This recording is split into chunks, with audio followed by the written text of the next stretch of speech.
கொள்கின்றேன்.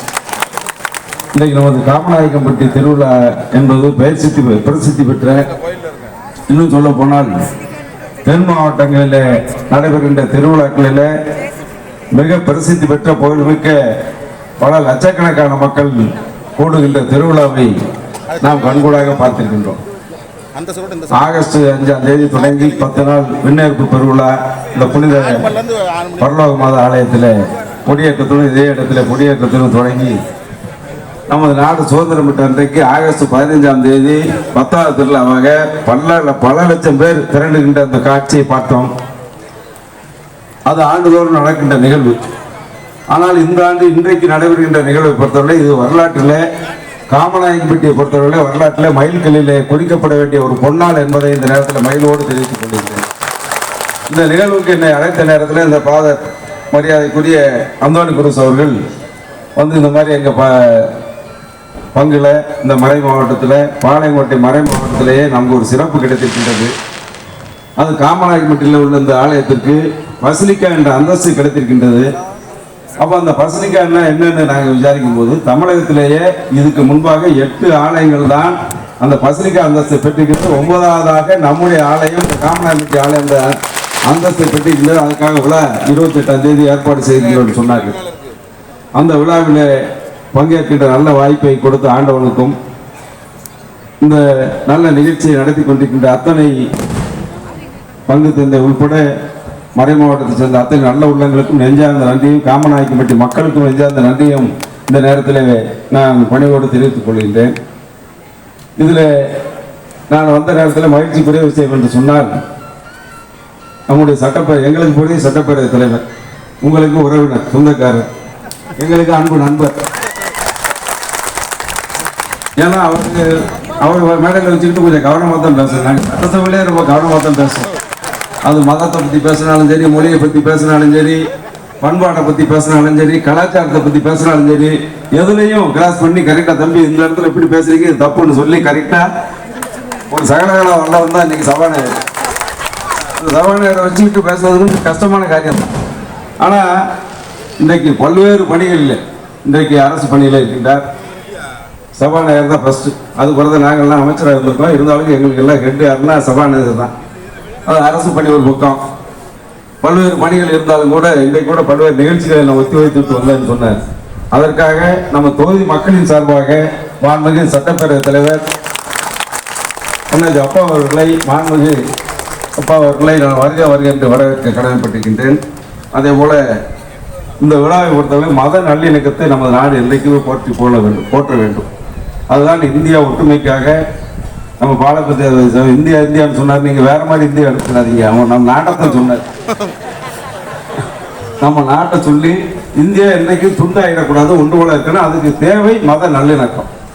அந்த மத நல்லிணக்கத்தை போற்ற வேண்டும், பாதுகாக்க வேண்டும் என்ற கடமை இருக்கின்றது என்பதை மிகச் சரியாக இந்த மேடையில் இந்த அழைப்புகளை பார்த்தாலே தெரியும். பசிலிக்கா கொண்டாட்ட நன்றி திருப்பலி மட்டுமல்லாமல் சமய சகோதரத்துவ நல்லிணக்க வாழ்த்து கூட்டத்தை நடத்தி அத்தனை பெரியவர்களுக்கும் மீண்டும் மனமார்ந்த நெஞ்சார்ந்த நன்றியை தெரிவித்துக் கொள்கிறேன். எல்லாரும் ஒற்றுமையா இருந்தாதான் நம்ம நாடு நன்றார். நாடு துண்டாகக்கூடாது, அதுல எந்த மாற்று கருத்து இல்லை. இப்ப நாங்களும் அந்த வழிக்கு வந்துட்டோம், உங்களுக்கு தெரியும். அது அவ்வளவுதான் சொல்ல முடியதில்லை. நாங்களும் எந்த அடையாளமும் எங்களுக்கு இருக்கக்கூடாதுங்கிற முடிவை எடுத்து இன்னைக்கு அந்த நிலையில என்ன சொன்னால் ஒவ்வொரு குடிமகனும் அவர் சொன்னார், நல்ல கருத்தை பாலப்படுத்த சொன்னார். நமது நாட்டை பொறுத்தளவில் இந்திய அரசியலமைப்பு சட்டத்தில் பிரதமருக்கு ஜனாதிபதிக்கு என்ன உரிமை இருக்கின்றதோ அதே போல ஒவ்வொரு உரிமை நமது நாட்டின் குடிமகனுக்கு இருக்கின்றது. ஏன்னா இந்த ஒரு விரல் தான் நீங்கள் எல்லாரையும் உட்கார வைக்கீங்க. அந்த உரிமை உள்ள குடிமக்களுக்கு உண்டான உரிமை யாராலும் தடுக்கப்படக்கூடாது, எந்த உரிமையும் பறிக்கப்படக்கூடாது என்பதுதான் நீதி. அந்த நீதி மீறப்படுகின்ற நேரத்தில் நாட்டில் பொதுவாக புரட்சி வெடிக்கும், வரலாறு கிளர்ச்சி வரும், இந்த இப்படிப்பட்ட நிலைகள்லாம் வரும். ஆனால் மனித உரிமைகள் மீட்கப்பட வேண்டும் என்பதில் எந்த மதத்திற்கும் மாறுபட்ட கருத்தை இருக்காது. அதற்கு அடையாளமாகத்தான் இன்றைக்கு மரியாதைக்குரிய முதல்ல பேசிய அகமது பாகு அவரை கேட்டேன். அவருக்கு பாருங்க எங்கேருந்து வந்திருக்காரு, மேலப்பாளையம் இந்த பகுதியில் சொந்த ஊர்னு நினைக்கேன். இருந்தாலும் கோலாலம்பூரில் மலேசியா தலைநகர் கோலாலம்பூரில் கேஎல்ல இருந்து அங்கே ஒரு மசூதி சொன்னார், பிரசித்தி பெற்ற மசூதி. நான் அங்கே போயிருக்கேன். மலேசியா போகும்போது அந்த மசூதி தூரம் இருந்து பார்த்தேன், உள்ளே போகலை. நம்ம ஊருக்காரர் அங்கே இருந்துக்கான்னு தெரிஞ்சு தான் நான் உள்ளே போயிருப்பேன். ஆக இன்றைக்கு அந்த இந்த விழாவுக்கு அவர் வரையிருந்து அவருடைய கருத்தை இங்கே நல்லா பதிவு வைத்து எல்லா எம்மதமும் சம்மதம் என்ற கருத்தை பேசினார். அதே போல் பாரத் பிரஜாபதி அடிகளாரை பற்றி அதிகமாக நம்ம சொல்ல வேண்டிய தேவையில்லை. அவர் இந்த பகுதிக்கு உறவினர் மட்டும் இல்லை, இந்த பகுதிக்கு எல்லா ஊருக்கும் சொந்தக்காரர். அது மட்டுமல்ல, பொதுநல காரியங்களில் தன்னை ஈடுபடுத்திக் கொண்டு மதம் என்பது மனிதனை முழுமையாக்குவதற்கான தவிர மதமாக இருக்கக்கூடாது என்ற கருத்தை இன்றைக்கு அழகாக சொன்னார். மதங்கிறதுக்கு ரெண்டு உண்டு. நாம் பின்பற்றக்கூடிய வழிபடக்கூடிய நம்மை ஒரு மனிதனை முழுமையாக்க வேண்டும் என்று சொன்னால் அது மதம் வேணும், எந்த மதமாக இருக்காது.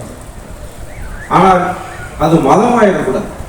அது இன்னொரு மதம் உங்களுக்கு தெரியும், யானை கூட சொல்லுவாங்க, சரியாக இருக்கிற வரைக்கும் யானை பாதுகாப்பாக இருக்கு, நம்ம போய் கும்பிடுவோம். அதை விநாயகருப்போம், எப்படி எப்படி பார்க்குமோ அந்த வகையில் நம்ம பார்த்து கும்பிடுவோம். அதுக்கே அந்த மதம் என்று வரும்போது பக்கத்தில் யாரும் போக முடியாது. அதே போலத்தான் மிக பக்குவமாக மதத்தை நாம் கையாளணும். அது ஆன்மீக பொருட்கள் இருந்தாலும் சரி, எந்த நிலையில் இருந்தாலும் சரி, பொது வாழ்க்கையில் உள்ளவர்கள் அந்த நிலையை பின்பற்ற வேண்டும் என்பதற்கு இலக்கணமாகத்தான் இந்த மேடை அலங்காரமாக தோன்றி தமிழ்நாட்டுக்கு மட்டுமல்ல, இந்த மேடை இந்தியாவுக்கே வழிகாட்டக்கூடிய மேடையாக அமைந்திருக்கின்றது என்பதை நான் வயலோடு தெரிந்து கொள்ள கடமைப்பட்டிருக்கின்றேன். காலத்தின் அருமை கருதி இங்கே நான் இந்த மறை மாவட்டத்தில் நமது காமநாயக்கன்பட்டி ஆலயத்தை பற்றி சொல்ல வேண்டிய கருத்தை எல்லாம் எனக்கு முன்பாக பேசிய மறை மாவட்ட தலைவராக பேசிய அன்பு சோழர் அவர்கள் மிக பேராசிரியர் பிரான்சிஸ் கல்ஸ் அவர்கள் மிக தெளிவாக இந்த வரலாற்றை பற்றி சொன்னார்கள். அதே போல தான் இந்த மறை மாவட்டத்தை 432 ஆண்டுகளுக்கு கடந்து மறைப்பணித்தளத்தில் வரலாற்று சிறப்புமிக்க 338ஆம் ஆண்டில் அடியெடுத்து பயணித்துக் கொண்டிருக்கின்ற நேரத்தில் தான் நமது பாளையங்கோட்டை மர மாவட்டத்திலே 2வது பசுலிக்கா என்ற அந்தஸ்தை பெறுகின்ற தூத்துக்குடி பணிமய மாதா, அதுக்கு அடுத்து 2வது அக்கா நல்லா கரெக்டாக சொல்றேன். ஆக அந்த அந்தஸ்து இன்னைக்கு நமக்கு கிடைத்திருக்கின்ற வரலாறு இன்னைக்கு நிகழ்த்தப்பட்டிருக்கிறது. அதே போல கிபி 16 மற்றும் 17ஆம் நூற்றாண்டில் பணிபுரிந்த புனித அருளானந்தர், வீரமாமுனிவர் போன்ற இயேசு சிலை பணியாளர்களின் பாதம் பட்டு புண்ணிய பூமியாக மாறிய தலம்தான் நம்முடைய காமநாயக்கன்பட்டி.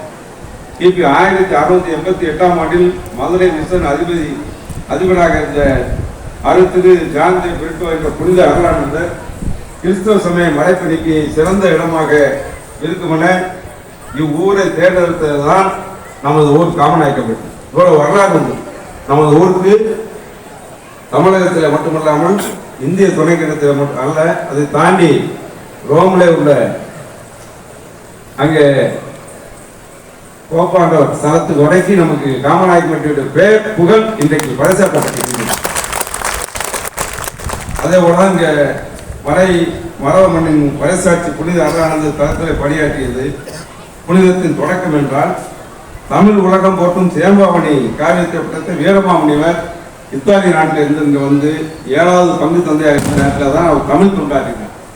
தமிழ் தொண்டாற்றி சேம்பாவணி என்ற நூலை எழுதி இன்றைக்கும் காலத்தால் அழிக்க முடியாத காவியத்தை படைத்த அவருக்கு சிறப்பு சேர்க்க வேண்டும் என்ற நிலை நான் இந்த தொகுதியிலே உங்களால் இன்றைக்கு 3வது முறை தேர்ந்தெடுக்கப்பட்டாலும் 2வது முறை நான் தேர்ந்தெடுக்கப்பட்ட நேரத்தில் மாண்புமிகு அன்றைக்கு முதல்வராக இருந்த புரட்சித் தலைவர் அம்மா அவர்கள் ஒரு துறையை ஒதுக்கினார்கள். அதில் என்ன துறை என்றால் செய்தி விளம்பர துறை. இங்கே அழைக்கும் போது கூட சொன்னார்கள். அந்த துறையில் என்ன பணி என்று சொன்னால், தமிழுக்காக, நாட்டிற்காக, நாட்டின் விடுதலைக்காக, மொழிக்காக, இனத்திற்காக, மதத்திற்காக உழைத்த அத்தனை நல்லவர்களுக்கு சிறப்பு செய்ய வேண்டும். அவருடைய பிறந்த நாளை அரசு விழாக்களாக அறிவிக்க வேண்டும், சிலை வைக்க வேண்டும். இந்த கோரிக்கையை இன்னைக்கு சட்டசபையில் மாண்புமிகு சபாநாயகர் சட்டமன்ற தலைவருக்கு தெரியும். யார் பேசினாலும் அந்த தொகுதியில் ஒரு கோரிக்கை வைப்பாங்க.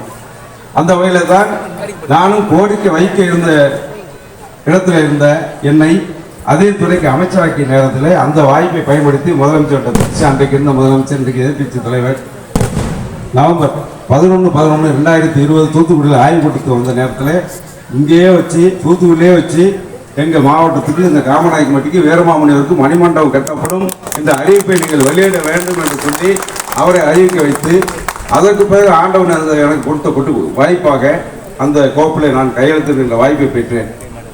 அதுக்கு பிறகு இன்னைக்கு உங்கள் சபாநாயகரால், நம்ம சபாநாயகரால் இப்போ ஒரு வாய்ப்பு கிடைச்சது. சட்டமன்றத்தில் பேசும்போது அந்த மண்டபம் மணிமண்டபம் கட்டி வச்சு ஏதோ காரணத்துக்கு இந்த காரியம் இப்போ நடக்கணுங்கிறவர்களோட நீதி அது ஆண்டவனுக்கு தெரியும் அப்படிதான் நினைக்கும். ஒரு 3 முறை தள்ளி போச்சு. அதுக்காக நான் சட்டமன்றத்தில் போய் ஒரு வாய்ப்பு கேட்டேன். அவரை மாட்டி விடுற மாதிரி நினைக்காதீங்க. நான் போய் வாய்ப்பு கேட்டேன், எனக்கு ஒரு 5 நிமிஷம் வேணும். கேட்டாலும் எப்போ கேட்டாலும் கொடுத்துருவார். நம்ம மேலே நல்ல அன்பாக இருப்பாங்க. அப்போ நான் சொல்லி காமநாயக்கம்பட்டியில் இந்த மாதிரி வீரமாமுனிவருக்கு மணிமண்டபம்லாம் நாங்கள் அறிவித்தோம். இந்த அரசியல் சிறப்பாக கட்டிட்டீங்க, இன்னும் திறக்கப்படாமல் இருக்கின்ற அரசின் கவனத்துக்கு பேசுகின்ற வாய்ப்பை கொடுத்தவர் மாண்புமிகு சட்டப்பேரவை தலைவர். அப்போ உடனே சொன்னீங்க இந்த ஊரில் எங்கள் ஊரை பற்றி பேசிட்டீங்க. பேசுறதுக்கு அவர் அனுமதிச்சா தானே, அவர் அனுமதிக்கலை, இங்கே மாட்டில் அங்கே பேச முடியாது. ஆக அந்த அனுமதியை கொடுத்தது நம்ம சபாநாயகர். அப்போ அந்த சட்டமன்றத்தில் பேசினேன். அதுக்கு பிறகு விரைவாக நடந்துச்சு. அன்னைக்கு கூட நீங்கள் பார்த்துருப்பீங்க, ஏற்காட்டில் வச்சு வீடியோ கார்மெண்ட்ஸுக்கு லைவ் எல்லாம் பார்த்துட்டாங்க, ட்ரையல்லாம் பார்த்துட்டாங்க. அது கூட என்ன காரணமோ தெரியல, அது நின்று வச்சு. விரைவில் இன்னைக்கு சபாநாயகர் வந்திருக்காரு. நிச்சயமாக அனைவரும் போன வருடம் ஜனவரிக்குள்ளேயே புத்தாண்டு பரிசாக இந்த வீரமாமுனிவர் மணிமண்டபம் திறக்கப்படும் என்ற நிலை வந்துவிடும் என்பதில் எந்த மாற்று கருத்து இல்லை. எனவே இன்றைக்கு வருஷம் ஆண்டுதோறும் நான் இந்த திருவிழாவில் கொடியேற்று விழாவுக்கு கூப்பிடுவார். எந்த பாதகம் இருந்தாலும் கூப்பிடுவாங்க.